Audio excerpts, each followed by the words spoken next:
Good evening, and thanks for staying up late with us tonight. I'm Brooke Buckner here with meteorologist Simone Thomas, and we had a gloomy end to our weekend. I know it was wet for some of us too. How long do we need to keep the rain gear on hand? Definitely likely going to need that rain gear for your Monday. The rest of the week looking better, but Monday is the day we're really keeping an eye on for the possibility of some strong to severe thunderstorms. So when you start out the morning sending the kids to the bus stop, a mild start. Temperatures only getting as low as the lower to middle 60s. Overcast skies. It might not necessarily be raining in the morning, but by the afternoon when you're starting to come home, we see those storms approaching. Through the day, temperatures looking to climb at least to the lower to middle 70s. Again, those storm chances increasing through the evening. Right now, much of the state under a level 1 out of 5 or marginal threat for severe weather. So we'll be breaking down the actual timeline of tomorrow evening, what you can expect, and how long the rain is looking to stick around in that 7-day outlook.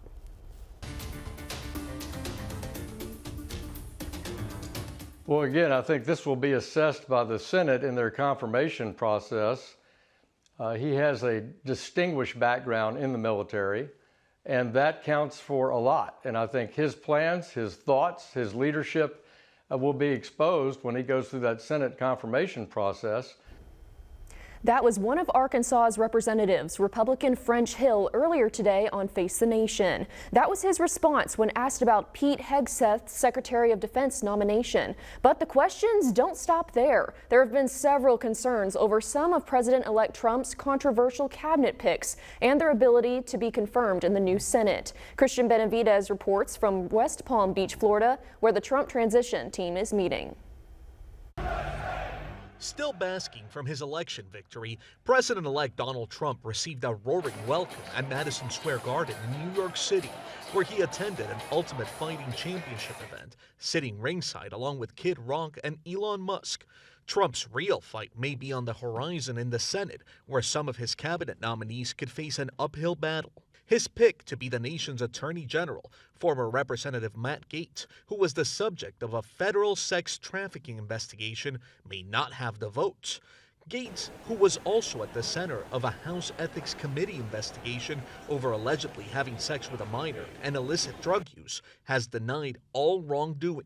A report by the committee has not been released.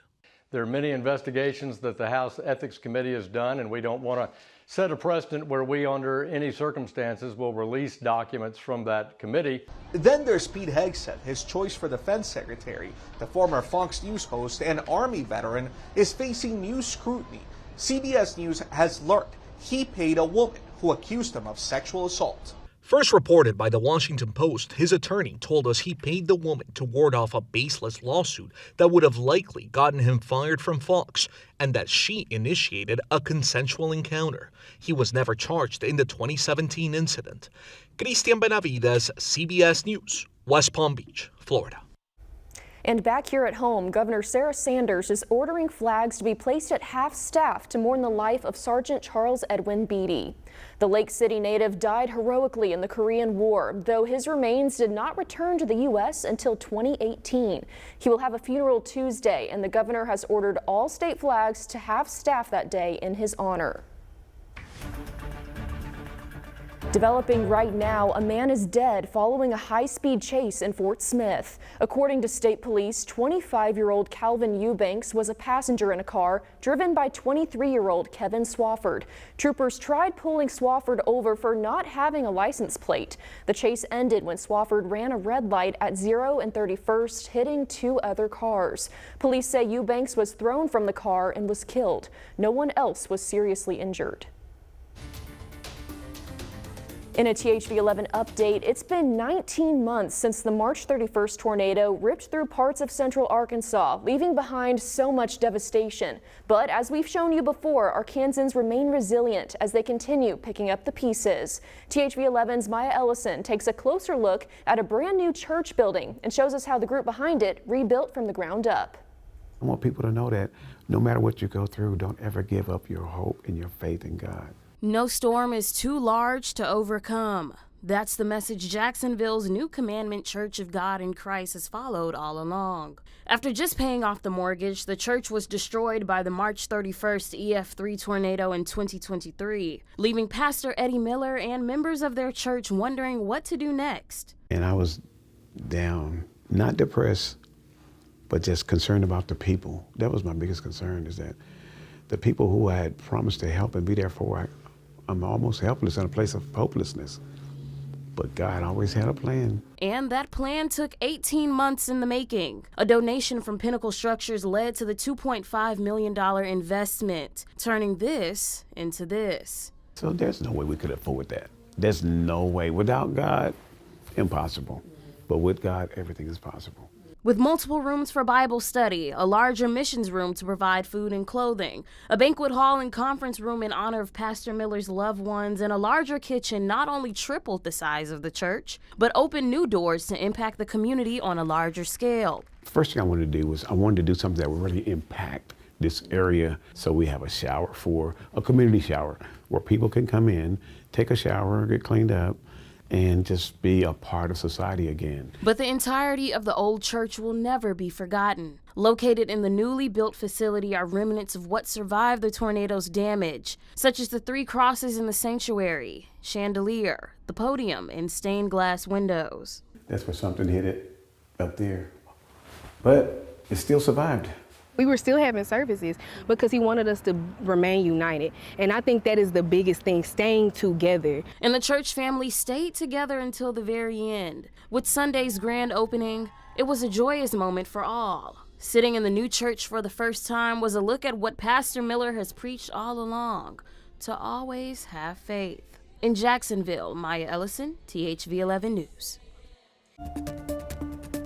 Thank you, Maya. Now to a health alert. A massive recall of organic carrots and baby carrots sold at grocery stores across the country. It was issued by Grimway Farms after a possible outbreak of E. coli that has already killed 1 person.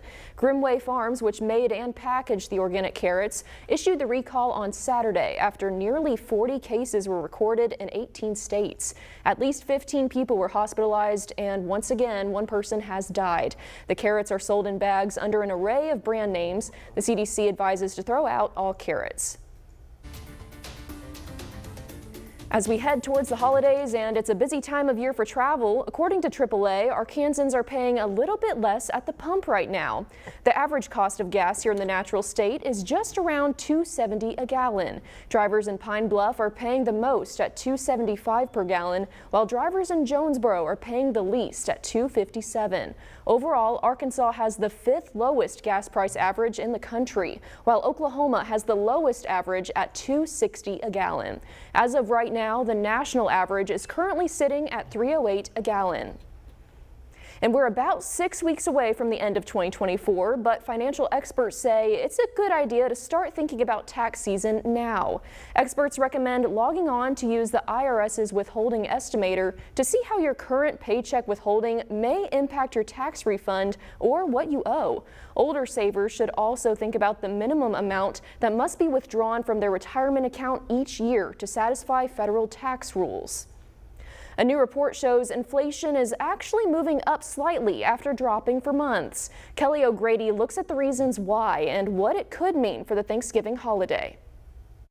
Housing costs, including higher rents, helped push up overall inflation. In October, consumer prices rose 2.6% from a year earlier. That's up from September's 2.4%. The most important item in most people's budget is the cost of housing. So if that's increasing, that pushes upward pressure on inflation. Mark Zandi is the chief economist at Moody's Analytics and says there's good and bad news for holiday travelers. Airline ticket prices rose 4.1%. However, average gas prices are down about 28 cents a gallon compared to last year. And prices at the grocery store continue to moderate, up just 1.1%. Thanksgiving turkeys are expected to be a little cheaper in many places, and potatoes are down slightly compared to 2023. But the CBS News price tracker shows several items, including eggs and frozen orange juice, are still way up from before the pandemic. I think more about what I'm buying, and I compare prices. I do look, and I check prices. The Federal Reserve wants inflation at just 2%, but that is expected to take time. The inflation numbers don't move in a straight line. They go up, they go down all around in a given month, but the trend lines are still moving to lower inflation. President-elect Trump has vowed to reduce inflation, though many economists warn his proposed tariffs on imported goods could lead to higher prices. But those policies will need to be implemented first to measure the impact on the economy. Kelly O'Grady, CBS News, New York.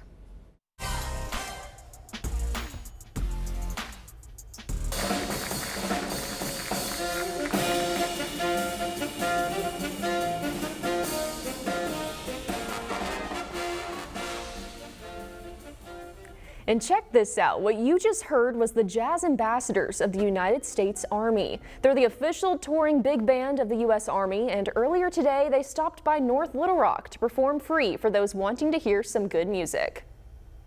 Everybody in this band is a member of the United States Army, and this is what they do. They are the ambassadors for the Army, entertaining troops and civilians across the country. They log thousands of miles every year. This is the slightly smaller version of the big band. The band has appeared in all 50 states, Canada, Mexico, Japan, India, and throughout Europe. Scattered showers and thunderstorms, some of which could be a bit stronger, becoming increasingly likely for your Monday evening and overnight. Those details are coming up in your 7-day outlook. That's in just 5 minutes.